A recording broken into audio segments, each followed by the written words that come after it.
제가 말씀 제목에다가 한자를 썼습니다. 한자를 잘 알아서는 아니고 생각나는 얘기가 있어서 찾아보고 검색해서 복사해서 붙인 겁니다. 어른들은 이거 다 읽으실 줄로 생각하는데, 양약고구, 좋은 약은 입에 쓰다는 말이죠.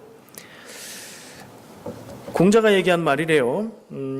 오늘 말씀을 제가 원고를 다 쓰고 준비하고 나서 여러 번 생각하면서 이 얘기가 떠올랐어요. 그러니까 이 얘기는 끝날 때쯤 연결이 되실 것 같아요. 머릿속에 딱 두시고 같이 기억하시면 좋겠습니다.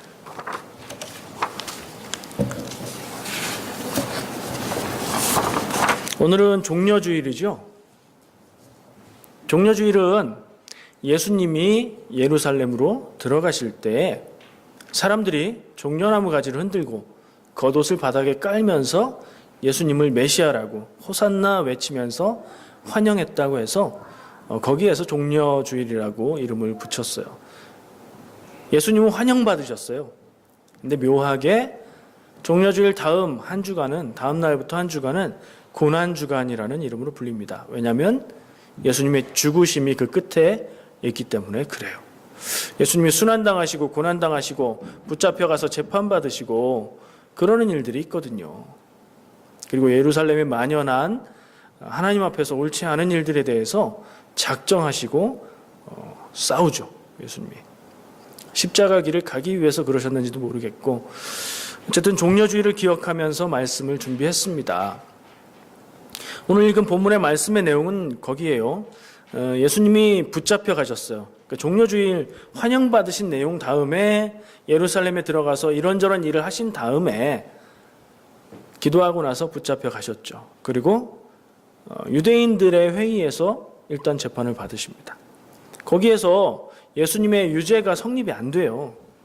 고발은 이것저것 하는데 말이 안 되고 증언이 안 맞고 성립이 안 되는데 묻습니다. 네가 유대인의 왕이냐?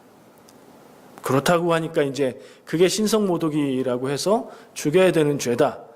근데 못 죽여요. 유대인의 회의에서는 사형을 언도할 그런 권한이 없기 때문에. 왜냐하면 지금 유다는 로마 치하에 있기 때문에 많은 부분을 자치를 인정해줬지만 사형 같은 것까지 주지는 않았거든요. 그래서 빌라도에게, 로마의 총독인 빌라도에게 예수님을 데리고 가요. 데리고 가는 의도는 뭐죠? 공정하게 재판을 해서 죄과를 가려주세요가 아니라 이 사람을 죽일 십자가 처형을 내려주세요가 목적이에요. 그렇게 갔어요. 빌라도에게 갔는데 빌라도가 대화하고 묻다 보니까 죄가 없는 것 같아. 근데 대화하면서 들은 내용이 있어요. 이 사람이 갈릴리 사람이래요. 그래?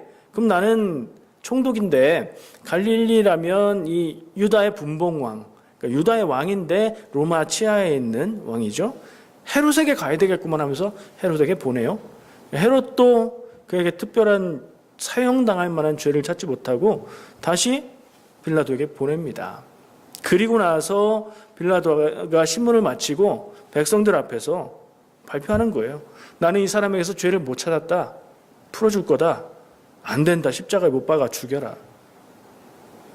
그리고 나서 그러면 내가 6월절에, 지금 명절 때예요. 6월절에 기념으로 특사를 해서 사면하는 관습이 있으니 이 예수를 풀어주는 건 어떠냐? 안 돼요. 안 돼. 다른 사람을 풀어주고 그 예수는 십자가에 죽여라. 라고 누가 얘기해요? 유대인 군중들이 요구를 하고 있어요. 지금 로마 총독이에요. 빌라도는 상당히 고위 관직자하고 권력이 있는 사람이에요. 사형을, 그러니까 사람의 목숨을 왔다 갔다 하게 할 만큼의 권력을 가진 자지만 그는 백성들을 가장 두려워해요. 왜요? 로마 치하의 평화를 유지하는 게 그의 정치적인 능력을 입증하는, 유능함을 입증하는 일인데 자기 치하의 소수민족인 유다에서 사람들이 폭동을 일으키고 반란을 일으키면 골치 아프기도 하고 자기의 능력이 그거밖에 안 된다는 걸 보여주는 거기 때문에 그들의 목소리가 제일 두려운 거예요. 정치인들이 표를 두려워하듯이 그랬어요. 그러면 내가 볼 때는 죄가 없다고 생각하지만 이 사람을 태형, 때려서 놓아줄게. 그건 어때? 라고 마지막으로 얘기했어요. 그랬더니 사람들이 그것도 안 돼. 이 사람을 십자가에 못 박아 죽여라. 라고 군중들이 소리를 지르는 거예요. 묵상집 나눠드렸는데 거기에 있는 그림이 그 장면을 표현한 그림이에요. 빌라도가 사람들 앞에서 예수님에 대해서 이야기하고 사람들은 무조건 십자가에 못 박아 죽이라고 소리를 지르죠. 장면에 대한 소개였어요. 다른 생각을 좀 해볼게요. 어떤 사람이 한 얘기가 있어요. 사람에 대해서 얘기를 하면서 사람은 직립보행을 하기 때문에 서서 걸을 수 있는 존재이기 때문에 네 발로 걷는 동물들하고 다르게 네 발로 걷는 동물들은 어디를 볼 수 있을까요? 사람이 딱 네 발, 손을 발로 해서 엎드려 보면 알죠. 땅바닥을 보고 고개를 조금 들면 앞이 보이죠. 동물들은 바닥과 앞을 보고 다니죠. 사람은요, 서 있기 때문에 고개의 각도가 더 올라가요. 땅바닥도 볼 수 있고 앞을 봐도 더 멀리 볼 수 있고 고개를 들면 뭐가 보이죠? 위에 하늘이 보여요. 하늘을 보고 하늘을 의식하고 초월을 생각하며 살 수 있는 존재다라는 얘기를 한 사람이 있어요. 정말 맞는 얘기 같고, 물론 다른 동물도 하늘을 볼 수는 있죠. 다른 동물들은 하늘을 못 본다는 얘기가 아니라 하나님을 인식하고 하나님의 뜻을 구하면서 사는 존재라는 얘기겠죠. 제가 늘 하나님의 뜻을 이야기합니다. 제가 그것을 알아서가 아니라 하나님의 뜻을 구하고 하나님의 뜻대로 사는 사람들이 그리스도인이 되어야 되지 않겠느냐라고 말씀을 드리는 거예요. 우리는 세상을 살고 있어요. 그러면서 다른 사람들을 향해 세상 사람들이라고 얘기해요. 우리는 그들하고 다르다고 생각하니까요. 우리는 구원 안에 있고 우리는 교회 안에 있으니까 세상 사람들. 근데 우리도 똑같이 살아가는 세상 사람들이죠. 세상을 살면서 사람들은 미래를 바라보면서 살죠. 미래를, 앞날을. 근데 그 앞날 미래는 있어요, 없어요? 지금 존재해요, 안 해요? 없는 거예요. 어디에만 있어요? 우리의 마음속, 우리의 생각 속, 우리의 상상 속에만 있죠. 우리는 세상을 살지만 눈에 보이는 수준, 경험할 수 있는 수준의 생각만 하고 사는 건 아니에요. 우리가 감히 이해할 수는 없지만 그래도 성경 말씀을 통해서 하나님의 관점으로 하나님의 눈으로 우리의 삶을 바라보고 세상살이를 바라보고 그렇게 살아가는 사람들이라고 생각을 합니다.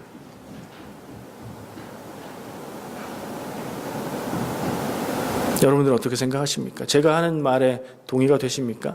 나는 미래를 바라보고 있고 하나님의 뜻을 바라보고 있고 그것으로 내 삶의 의미를 바라보고 삶의 길을 정해서 나아가고 있다 생각이 되십니까? 아니면 그런 적도 있었지만 요즘 보면 나 눈앞에 있는 것만 보고 사는 것 같아? 하는 생각이 드십니까? 질문을 가지고 계속 말씀을 이어가겠습니다. 예수님이 십자가에 못 박혀 죽으시게 돼요. 물론 그 이후에 부활하십니다. 부활을 아직 생각하지 않는다면 십자가에 못 박혀 죽으십니다. 비극이고 슬픈 일이고 가슴 아픈 일이에요. 우리 입장에서. 그러나 다른 입장을 가진 사람들이 있었어요. 오늘 이 말씀의 장면에 나타나고 있는 사람들이에요. 예수가 죽으면 만세를 외칠 사람들이 있었어요. 예수를 죽이라고 요구하는 사람들이 있었고 어쩔 수 없이 예수를 죽음에 내어주는 선고를 하는 사람이 있죠. 그 사람들 중에 누가 제일 나빠요? 우리가 보기에 우리 입장에서 기독교인의 입장에서 볼 때 예수님을 그리스도를 죽음으로 내몬 사람들이 있는데 누가 나빠 보이세요? 제가 보기를 드릴게요. 예수를 죽일 목적으로 최선의 노력을 다해서 결국에 십자가 죽음을 얻어낸 쟁취한 사람들이 있어요. 이 사람들은 유대인 전체가 아니라 그 중에 소수인 유대인의 지도자들이에요. 제사장이라든가 바리새인이라든가 서기관이라든가 여러 이름으로 불리고 있지만 현재 유대에서 혜택을 받고 특권을 누리고 부족함 없이 살고 있는 기득권층 사람들이었어요.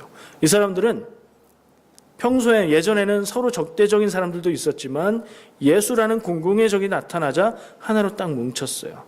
그래서 예수를 죽여야 되겠다. 이게 목적이었고 그런 의논을 많이 한 사람들, 기득권층 유대인들이 있었어요. 근데 정작 오늘 말씀에서 예수를 십자가에 못 박아 죽이라고 여러 번 끊임없이 주장해서 그 주장을 관철시킨 사람들은 그 특권층들은 아닌 것 같아요. 유대인 군중 무리들이었어요. 그냥 유대인 사람들이었어요. 물론 성경의 보충 설명으로 이 유대인 기득권층들이 유대인 백성들을 부추기고 사주해서 십자가에 못 박으라고 소리 지르게 만들었다는 얘기가 있지만 어쨌든 구별되는 그룹들이 있어요. 그리고 결국에 예수님을 십자가 처형을 행하라고 선고한 로마 관리, 로마 총독이었던 빌라도가 있어요. 이 셋을 보기로 드릴게요. 누가 제일 나빠요? 빌라도는 왠지 일단 빼놓고 시작하시죠. 왜요? 누가복음을 보면 다른 복음서보다도 더 특이하게 빌라도가 예수님의 죽음과는 그렇게 책임이 많지 않다. 4번이나 예수님의 무죄와 예수님을 죽이지 않으려는 노력들을 보여주고 있어요. 첫 번째는 죄가 없다고 판단했고요. 두 번째는 헤롯에게 보냈고요. 세 번째는 이 예수님을 죽이려는 판단 앞에서 노력을 하는데, 세 번째는 기억이 안 나요. 찾으면 말씀을 드릴게요. 그리고 마지막은 사람들 앞에서 이 사람을 유월절 특사로 보내주겠다 했네요. 예. 그리고 네 번째는 태형을 때려서 놓아주겠다, 이런 얘기를 하는 것을 다른 복음서에 비해서 더 많이 얘기하고 있어요. 그러니까 누가복음에서 얘기하는 이 장면의 제일 나쁜 사람은 빌라도는 아닌 것처럼 보여요. 빌라도 빼놨어요. 그러면 유대인 기득권층들하고 유대인 군중들하고 이 둘 중에 누가 더 나쁜 것 같으세요? 기득권층. 또 의견이 다르실 수도 있어요. 결정적으로 예수님을 죽게 한 주장을 했던 사람들은 군중들이잖아요. 그리고 그 군중들은 자기들 뜻이라기보다는 어떤 선동에 휘말려서 그렇게 한 것 같은 인상이 있어요. 그 어리석음도 여간 나쁜 게 아니라고 봐요. 생각에 따라서 다를 수 있겠죠. 저도 기득권층들이 나쁘다고 생각해요. 그들은 노골적으로 예수를 죽이려는 목적을 가지고 이 모든 일들을 진행해 왔어요. 근데 그들을 나쁘다고만 얘기할 수 있을까 하는 생각을 저는 해봐요. 나쁘죠. 다 나빠요. 우리의 입장에서는 다 나쁜데, 입장 바꿔 생각하면 내가 그 유대인 지도자들, 특권층의 삶을 살고 있었다면, 그때 그 자리에서 내가 그 유대인 군중들의 자리에 있었다면, 내가 빌라도였다면 어떻게 했을까 하는 생각을 해보게 돼요. 한번 같이 상상을 해보시죠. 유대인의 기득권층들은 왜 예수님을 죽이려고 했죠? 제가 아까 공공의 적이라는 표현을 썼어요. 왜 적이에요? 예수의 행하는 이적들과 사람들에게 미치는 영향력과 그가 전하는 말들이 지금 우리가 누리고 있는 모든 권세와 특권과 이것을 빼앗아갈 수도 있다는 위협을 느꼈어요. 누군가 여러분이 누리고 있는 것을 빼앗아가려고 한다고 생각해 보세요. 그냥 당하고 있을 사람이 누가 있어요? 적이죠, 적. 로미오와 줄리엣, 섹스피어의 글이죠. 정말 유명한 글이고요. 아름다운 사랑의 이야기인데, 그 이야기의 기본 틀이 뭐예요? 로미오와 줄리엣의 가문이 원수 가문이죠. 로미오 가문에서 보면 줄리엣 가문은 그냥 원수예요. 줄리엣 가문에서 보면 로미오네 집안은 다 그냥 원수예요. 원수의 집안이기 때문에 걔네들이 하는 건 다 나쁘고 무조건 반대하는 거예요. 이유도 모를 수도 있어요. 그냥 원수. 입장이 그렇게 바뀌면요, 옳고 그름이 중요한 게 아니라 우리에게 해가 되느냐 되지 않느냐, 우리에게 원수냐 아니냐가 중요한 거예요. 이 사람들에겐 예수가 원수였어요. 바리새인들이 예수님 앞에 나와서 질문하고 이야기하는데 그 적대감을 그대로 드러내고 있는 것을 우리가 보잖아요. 가문의 원수예요. 우리 집안에 명운이 걸린, 그래서 사활을 걸고 기필코 죽여야 되는 원수예요. 이 예수가 없어야 우리가 지금 누리고 있는 것을 그대로 누릴 수 있는 거예요. 만약에 여러분들이 그렇다면 어떻게 하시겠어요? 물론 아니죠. 그럼 바꿔서 상상해봐요. 지금 우리가 가지고 있는 걸 누가 와서 뺏으려고 하면 여러분들이 가만히 있겠어요? 우리가 살고 있는 집을 나가, 우리 집이야 라고 하면, 내가 타고 있는 차를 내려, 내 차야 라고 하면, 내가 일하고 받은 대가를 빼앗아 가려는 사람이 있으면 그냥 가져가세요 하시겠어요? 아니죠. 싸워야죠. 그런 면에서 보면 이 유대교의 지도자들의 예수님에게 드러냈던 적대적인 태도나 예수님을 죽이려고 했던 게 그들의 입장에서는 그럴 수 있겠구나 하는 생각은 들어요. 물론 판단할 때 옳고 그름, 하나님의 뜻 이런 것들을 대입하면 얘기는 확 달라지죠. 근데 제가 뭘 상상해 보자고 했어요? 내가 그들의 입장에 있어도 그들처럼 했을까 그러지 않았을까 물어봤잖아요. 제가 내 것을 빼앗아 가려고 하는데 어떻게 하겠느냐, 당장 막아야 되잖아요. 그들은 그런 거예요. 그들의 하나님은 그들을 보호해 주는 하나님이었고요, 예수가 말하는 하나님은 자기 거를 빼앗아가는 하나님이었어요. 그러니 적을 삼을 수밖에 없죠.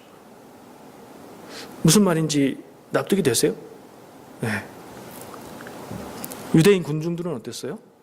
우리하고 제일 비슷한 사람들일 수도 있겠네요. 제가 오늘 이 말씀을 택하고 생각했던 이유가 있어요. 유대인 군중들은 예수님이 예루살렘 성에 들어오실 때, 나귀 타고 딱 들어가실 때 굉장히 환영했던 사람들이에요. 호산나를 외쳤고 다윗의 자손을 외쳤고, 무슨 얘기냐면 메시아라고 환영을 한 거예요. 우리를 구원하실 분이라고 환영한 거예요. 그랬는데 물론 그 사람들이 그대로 그 그룹이 가서 예수를 죽여라 하지 않았을 수도 있지만, 예수님을 환영했던 유대인의 군중들이 며칠이 지나자 무엇을 보고 무슨 생각을 하고 그 예수님을 죽이라는 그 부추김에 동조해서 그 주장을 했을까요? 저는 그 장면에서 이 유대인 백성들의 분노를 느껴요. 백성들은, 사람들은, 군중들은 어떤 때 분노하죠? 살기 힘들 때. 살기 힘들면 그 책임 있는 대상을 향해서 분노를 드러내요. 살기 힘든데 정부가 잘못하고 있는 것 같으면 정부를 향해서 비판을 하고 사람들이 모여서 시위도 하고 그래요. 그런 마음이 있었을 거예요. 왜요? 그 사람들은 삶이 평안하지 않았어요. 힘들고 어려웠어요. 물론 사람들의 삶은 늘 힘들고 어렵지만 이 사람들은 로마의 치하에 있는 유대의 백성들이었어요. 무슨 얘기냐? 로마에도 세금을 내야 되고, 그리고 세리들에 의해서 그 외의 세금까지도 더 냈어야 되고, 그랬던 부담이 있었단 얘기예요. 하나님이 선택하신 백성이라는 자부심이 있는데 로마 치하에서 살아가는 것도 여간 불편하지 않았을 거예요. 그러니까 살기 힘든 상황에서 살아가고 있는 사람들을 한번 상상하시면 돼요. 그럼 어떻게 해요? 너무 힘들고 지치면 막 불만을 얘기하고 불만의 대상을 서로 키워가다가 이런 자리가 생기면 그 분노를 표출하죠. 근데 이 자리에선 지금 그들의 분노를 누구를 향했어요? 누구를 죽이래요? 예수를 죽이래요. 왜 예수님을 향해서 그 분노를? 불과 일주일여 전에 그 예수님을 메시아로 환영했으면서. 근데 본질이 다르지 않아요. 메시아를 기다리고 환영하는 사람들은 왜 그랬을까요? 살기 힘들고 지치니까. 지금 삶이 너무 평안하고 낙원 같고 천국 같으면 메시아를 안 기다려요. 살기 힘드니까, 어려우니까 메시아를 막 정말로 간절히 기다린 거예요. 근데 예수님의 소문을 들으니까 병을 낫게 하고 귀신을 쫓고, 말씀을 들어보니까 천국의 삶을 얘기하시고 하니까 그들은 환호했던 거죠. 근데 그들이 기대했던 건 하나님이 보내주신 메시아가 아니라 자기들이 기대하는 메시아, 자기들의 삶에 평화와 풍요로움을 갖다 줄 메시아, 이스라엘의 왕이 돼서 우리를 괴롭히는 것들을 싹 몰아내고 우리에게 재정적인 풍요와 자부심과 행복과 어쨌든 평안한 삶을 가져오게 할 메시아를 기다렸어요. 그런 사람인 줄 알고 예수님을 환영했어요. 근데 며칠 지나면서 보니까 그런 분이 아니에요. 그리고 힘없이 붙들려가서 이제 죽게 생겼어요. 실망으로 바뀐 거죠.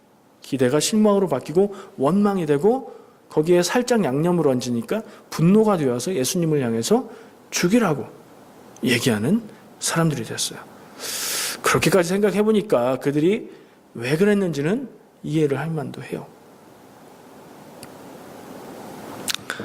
근데 그들이 정말 분노해야 되고 그래야 되는 대상은 예수님이었나? 물어보면 그건 아니죠. 그들을 괴롭게 만든 건 나쁜 사람들이에요. 유대인 지도자들 특권층들은 그 틈바구니에서 자신들은 평화와 권세와 부귀를 누렸어요. 그들 나쁘죠. 다른 나라를, 다른 민족을 자기들 치하에 놓고 자기들 마음대로 움직이고 있는 로마 제국도 나쁜 대상이에요. 정당하게 분노를 주장하려면. 근데 거기에다는 못하고 예수님한테 분노를 쏟는 모습을 기억해요. 하나 더 해보죠. 빌라도였다면. 빌라도는요, 어떤 사람이었어요? 로마의 관리였어요. 로마의 관리, 헤롯 왕보다도 더 권세 있는, 왜요? 헤롯 왕은 로마 권세 밑에 있는 분봉왕, 식민지의 그냥 자치지구의 왕일 뿐이니까. 권세 있죠? 능력 있죠? 자기가 웬만한 곳에 가서는, 이 로마의 권세가 미치는 웬만한 곳에 가서는 왕 이상의 권세를 누리는 사람, 부족할 것 없고 그런 사람이었어요. 그런 사람 앞에 지금 식민지의 죄인이라고 재판해달라고 데려온 예수라는 사람이 있어요. 그 사람이랑 대화를 하다 보니까 이 사람은 갈릴리 사람이야, 헤롯한테 보내라고 할 정도였어요. 이 사람이 뭐가 아쉬워서 이 사람을 죄가 없는데 죽이라고 할까요? 그럴 일이 없어요. 그래서 그는 정당하게 객관적으로 로마 제국의 위대함을 드러내보기 위해서, 로마 제국은 이렇게 공정하다 드러내기 위해서 이 예수는 죄가 없어 라고 선언한 거예요. 근데 그 공명정대함은 이 앞에 두 세력들의 의도에 의해서 반대에 부딪히죠. 예수를 십자가에 못 박아 죽여라. 그게 옳지 않은 거예요. 빌라도가 보기엔. 그래서 못 받아들여요. 다른 핑계를 이렇게 대면서 계속 그렇게 하지 않으려고 하는 거죠.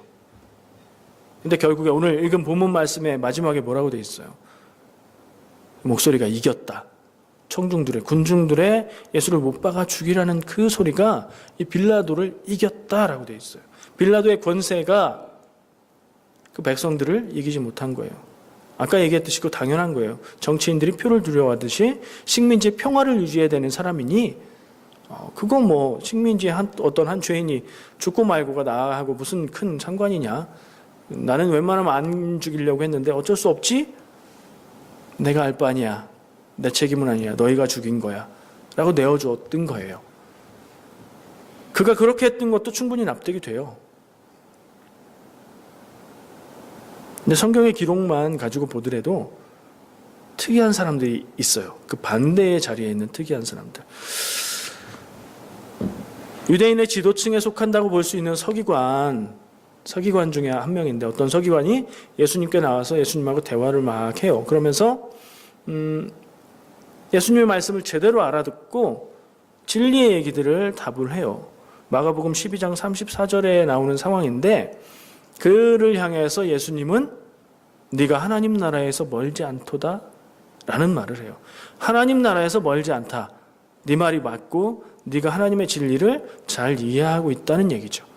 그의 출신은 서기관, 기득권층에 들어가는 사람이었어요. 그 자리에 있다고 다 예수님을 적대 세력으로 여기지 않았어요. 정당하게 객관적으로 보고 판단하고 하나님의 뜻을 구하는 사람도 있었어요. 성경에 또 다른 인물이 나오는데 가말리엘이라는 사람이 나와요. 가말리엘에 대해서는 두 번 언급이 돼요. 한 번은 바울이 자기를 얘기하면서 나는 가말리엘 문화에서 배웠다 라고 얘기한 사람이죠. 그럴 정도로 유명한 랍비요, 학식 있고 지혜 있는 사람이었는데 또 다른 한 장면이 있는데 사도행전이 되면 이미 이제 예수님 죽으시고 부활하고 승천하시고 다음에 사도들이 복음 전하고 있는 그 상황이잖아요. 사도들이 예수님의 이름으로 복음을 전하니 유대인들이 그들을 잡아서 그걸 못하게 해요. 예수의 이름 얘기하면서 그런 얘기 하지 마. 왜요? 요 사람들이 아까 그 기득권층 그 사람들이잖아요. 예수를 우리가 죽였는데 그 예수가 살아났고 메시아고 그리스도다라고 얘기하면 그걸 받아들일 수가 없잖아요. 하지 마. 근데 사도들은 뭐라고 해요? 하나님의 뜻 안에서 복음을 우린 전할 거다. 근데 마땅히 이들을 벌할 수가 없어요. 근데 그 상황에서 그들 틈에 있던 한 사람, 그 사람이 가말리엘인데 그 사람이 딱 의견을 얘기합니다. 이들이 만약에 거짓된 이야기를 하는 것이고 이들이 전하는 도가 잘못된 거라면 우리가 어떻게 하지 않아도 스스로 없어질 거야. 근데 만약에 우리가 반대하는데 이들이 진리라면 어떻게 하겠느냐? 라는 얘기를 하고 그들을 풀어주게 하는 데 영향을 미치죠. 특권층의 자리에 있으면서도 이 사람은 뭐 객관적인 거라기보다 지혜로, 그의 지혜로 정말 옳은 것을 판단하는, 모르는 것은 모르고 아는 것은 우리가 인정해야 된다는 그런 태도를 가지고 이 사람들을 대하는 모습이 있어요. 그러니까 유대인들 특권층이라고 해서 다 똑같았던 건 아니고 소수지만 예수님을 알아보고 예수님을 인정하는 사람들이 있었던 것을 발견하게 돼요. 백성들 사이에서도 있었겠죠. 끝까지 예수님을 따르고 끝까지 십자가 밑에까지 예수님을 따랐던 사람들이 있으니까요. 빌라도는 로마인이었죠. 로마인들의 입장이 다 똑같았을까요? 아니요. 성경에 보면 예수님의 십자가 죽으심 후에 지진이 나고 하늘이 어두워지고 휘장이 찢어지고 뭐 이러는 걸 보면서 로마인의 백부장 한 사람이 저 사람은 진실로 하나님의 아들이었도다 라고 고백하는 장면이 있어요. 로마인이면서 예수님의 하나님의 아들됨, 메시아됨을 깨닫고 말할 수 있는 사람도 있었어요. 무슨 얘기냐면 대다수의 사람들은 자기 입장에 따라서 그 입장에 따라서 선입견을 가지고 삐뚤어진 눈으로 판단하고 행동하지만 다 그런 건 아니다. 근데 그 비율이 대다수와 극소수다라는 얘기네요. 어느 시대에나 그렇죠. 어느 시대에나 객관적으로 생각하고 옳은 것을 우선 생각하고 자기의 이익과 손해보단 옳은 것을 주장하는 사람들이 있었죠. 그런 사람들은 어떻게 됐을까요? 영웅이 되든지 죽든지였어요. 그죠? 모난정에 돌 맞는다고 가만히 있으면 중간이나 갈 건데 뭐 잘났다고 누가 모르나? 그게 맞는 거 누가 모르나? 나서서 그게 맞고 니들이 틀렸다고 강한 자한테 대들었다가 죽는 경우는 역사에 수도 없잖아요. 그렇게 사는 사람들은 결국엔 죽어요. 수명에 다해서 죽는 게 아니라 자기 명을 다 못 누리고 죽어요. 멀지도 않아요. 우리 민족의 역사 가운데도 쉽게 찾을 수 있어요. 일본이 우리 민족 지배할 때 30여 년 이상을 지나가면서 도무지 독립할 기미가 없어 보이고 영원히 조선 사람은 일본 사람이어야 될 것 같은 그런 상황에서도 목숨을 걸고 독립운동한 사람들이 있죠. 옳은 것을 주장했고요. 희생하면서 주장을 했어요. 그런 사람들은 어떻게 됐죠? 잡혀가고 박해받고 죽고 뭐 영광스러운 자리에 간 사람은 거의 없어요. 그들의 자손들은 어떻게 됐죠? 알잖아요. 보도를 통해서 아시잖아요. 독립유공자의 자손들 다들 힘들게 살아요. 가난을 대물림하면서 살아요. 조상을 잘못 두어서 그럴까요? 모르겠어요. 그리고 그런 영웅적인 희생이잖아요. 사실은 누굴 위해서 그랬을까요? 그들이 자기를 위해서 그런 것 같지는 않아요. 자기들의 후세를 위해서 그런 것 같아요. 그랬는데 그 후손들은 그렇게 어렵게 살고 있는데 진짜로 그 혜택을 보고 살고 있는 사람들은 그 후손들이 아니른 살아남은 사람들이에요. 그리고 살아남은 사람은 난세에 살아남는 사람들은 옳음을 주장하는 사람이 아니라 정세를 살피는 데 능하고 줄서기에 능한 사람들, 판단을 빨리 해서 살 수 있는 길에 줄을 서고 그랬던 사람들이에요. 쉽게 말하자면 친일파였던 사람들이 독립 이후에도 더 많은 것을 누리고 살고 있는 게 현실이에요. 정말 무섭고 싫은 현실이에요. 그런 생각까지 해봤어요. 유전학적으로. 유전에서는 이렇게 얘기하죠. 살아남을 가능성이 더 많은 형질을 가진 개체들이 살아남게 돼서 그게 진화가 된다라고 얘기하잖아요. 사람으로 치면 옳음을 이야기하면서 희생하고 목숨을 잃는 것을 불사하면서 나가는 사람들이 더 살아남을 가능성이 높겠어요. 상황을 파악하고 살 길을 찾아가는 사람들이 살아남을 가능성이 높겠어요. 살 길을 잘 찾는 사람이죠. 어쩌면 지금 평화의 시대에 살아남은 사람들은 우리는 그런 사람들의 후예인지도 모르겠어요. 조상을 욕하는 거니까 그러면 안 되겠네요. 어쨌든 우리는 희생한 분들의 그 희생의 덕을 보고 살아가고 있죠. 그러니까 희생한 사람들은 자기들이 그 덕을 보지 못하고 살아남은 사람들이 덕을 보는 게 세상의 모습이네요. 희생하는 사람들, 영웅적인 사람들, 옳음을 이야기하는 사람들은 언제나 소수, 그 중에서도 극소수. 다른 사람들이, 많은 사람들이 그걸 누리고 있는 게 현실이네요. 얘기를 여기까지 끌고 왔어요. 마지막 질문은 늘 그렇습니다. 우리는 어떻게 살아야 되나?예요. 여기서 말하는 우리는 우리 전부 다를 공통적으로 묶어줄 수 있는 공통점이 뭐예요? 그리스도인, 기독교인, 예수님을 내 구세주로 고백하고 하나님을 믿는 사람들, 그 사람들은 어떻게 살아야 될까? 앞에서 얘기한 이 두 부류의 사람들을 바라보면서 어떻게 살아야 될까? 옳은 것은 옳은 것이고 목에 칼이 들어와도 하나님의 말씀을 입을 열어 말하는 그런 사람일까? 목에 칼이 들어온 길은 아예 안 가는 사람들일까? 어떻게 살아야 될까? 부담스러워요. 그래서 늘 그런 생각을 해요. 세상에서 그리스도인으로 살아간다는 건 여간 부담스럽고 여간 힘든 일이 아니구나. 정말로 그 길을 가는 것도 힘들고요. 성경 말씀을 보면서 설교 말씀을 들으면서 그렇게 살아야 되는데 못 살고 있는 내 모습을 생각하는 것도 참 부담스러워요. 참 괴로운 일이에요. 성경 말씀을 한 군데 또 볼게요. 마가복음 10장 29절 30절. 여기서 좀 답을 찾아봤어요. 결론의 답은 성경 말씀에서 찾고 싶었어요. 보여주세요. 화면에. 제가 읽어볼게요. 예수께서 이르시되 내가 진실로 너희에게 이르노니 나와 복음을 위하여 집이나 형제나 자매나 어머니나 아버지나 자식이나 전토를 벌인 자는 현세에 있어 집과 형제와 자매와 어머니와 자식과 전토를 100배나 받되 박해를 겸하여 받고 내세에 영생을 받지 못할 자가 없느니라. 중요한 부분만 다시 얘기할게요. 100배나 받되 박해를 겸하여 받고 내세에 영생을 받지 못할 자가 없느니라. 이게 누구를 얘기하는 거예요? 예수님이 말한 나를 따르는 자, 그리스도인의 삶이 이런 삶이 아닐까? 그래서 제가 다시 읽은 부분을 생각해 보면 복을 받아요. 현세의 복을 받아요. 삶의 복을 받아요. 약속이 있어요. 여기 성경 말씀에. 근데 예수님의 말로 박해를 겸하여 받는데요.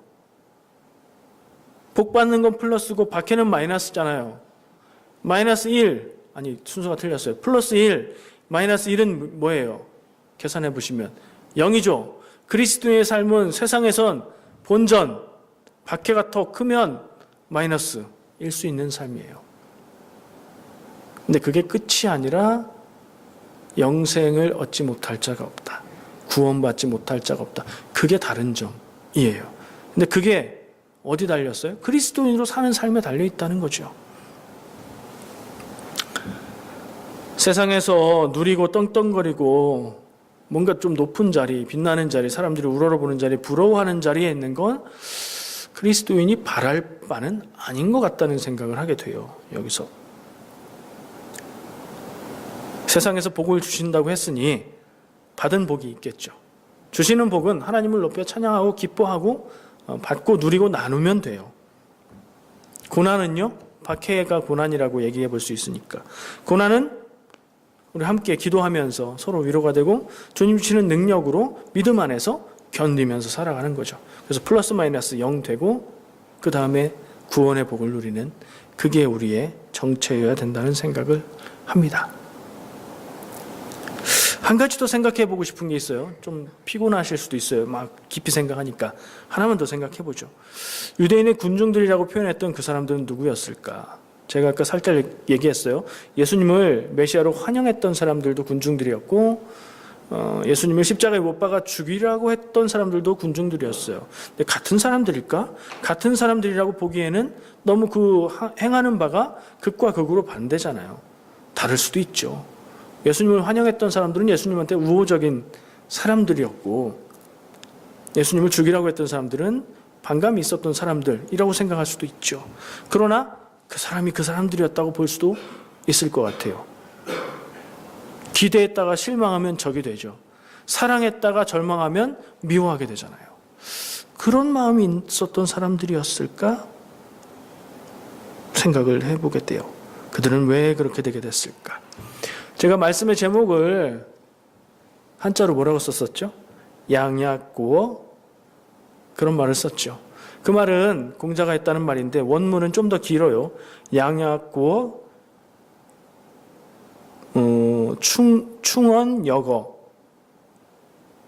충원역이 이렇게 되네요. 한자를 보는 게 쉽지 않습니다. 좋은 약은 입에 쓰고 충성의 말은 귀에 거슬린다. 이런 말을 했대죠. 무슨 말인지 충분히 이해가 되시죠? 몸에 좋은 약은 입에 써더라도 그 약효가 건강하게 만드니까 좋은 거예요. 요즘에는 입에 단약들도 있어요. 그걸 얘기하는 건 아니죠. 근데 입에 달콤하고 먹기 좋고 맛있는 음식은 필경은 대부분은 건강을 해치는 음식인 경우가 많죠. 그렇지 않다고 하더라도 이 얘기가 꼭 그걸 증명하는 얘기는 아니니까 뜻을 새길 수 있어요. 정말로 내가 아끼는 사람한테 충성된 마음으로, 진실한 마음으로 충고를 하면 그 사람은 어떻게 들을까요? 좀 불편하게 들을 가능성이 많아요. 진심으로 네가 좀 들었으면 좋겠어. 이거 너한테 꼭 필요한 얘기야 라고 얘기할 땐 그럴 수 있어요. 저는 오늘 쭉 말씀을 보고 생각하면서 이 얘기들이 우리에게 좋은 약이고 충성의 말이 아닐까 생각을 해봤죠. 불편하고 부담스럽게 만들어요. 그리스도인의 삶에 대해서 따지고 얘기해 보니까 우리가 바라는 거하고는 거리가 좀 있는 것 같아요. 이스라엘 백성들도 그랬던 것 같아요. 유대인들도. 자기들이 바랬던 메시아하고 이 예수가 같은 사람인 줄 알았더니 아니니까 그를 향해 죽이라는 분노를 내쏟지 않았을까는 그런 생각을 해봅니다. 살면서 어떤 목소리를 듣고 따라가야 될까요? 세상에서는 야, 자존심 그거 별거 아니다. 잠깐 접고 세상을 따라. 그러면 평안이 있고 가족들이 편안해. 너 그렇게 했다가 가족들 어떻게 할 거야? 이런 얘기를 하죠. 근데 성경 말씀을 보고 하나님의 뜻을 생각하다 보면 하나님의 뜻은 명백하고 하나님의 뜻은 세상을 따르는 게 아닌 것처럼 느껴지죠. 그래서 괴롭고 힘들어요. 우리의 삶의 앞에 우리를 고민하게 만드는 문제들 답은 뻔해요. 답은 정해져 있어요. 근데 우리는 고민해요. 원하는 답이 아닌 경우가 있기 때문에. 기도하면서 하나님의 뜻을 구해야 되겠죠. 결론도 성경 말씀으로 좀 찾아보고 싶어요. 두 군데 말씀인데 같은 내용이에요. 같은 부분이에요. 복음서에 같은 내용들이 겹쳐 나오니까 이 말씀을 딱 읽고 우리 마음 가운데 하나님이 주시는 음성을 들었으면 좋겠습니다. 마태복음 7장 13절, 14절 말씀. 좁은 문으로 들어가라. 멸망으로 인도하는 문은 크고 그 길이 넓어 그리로 들어가는 자가 많고 생명으로 인도하는 문은 좁고 길이 협착하여 찾는 자가 적음이라. 누가복음 13장 24절 말씀. 좁은 문으로 들어가기를 힘쓰라. 내가 너희에게 이르노니 들어가기를 구하여도 못하는 자가 많으리라. 아멘. 이 가운데서 답을 찾으시기를 축복합니다. 기도하겠습니다. 공의의 하나님, 하나님의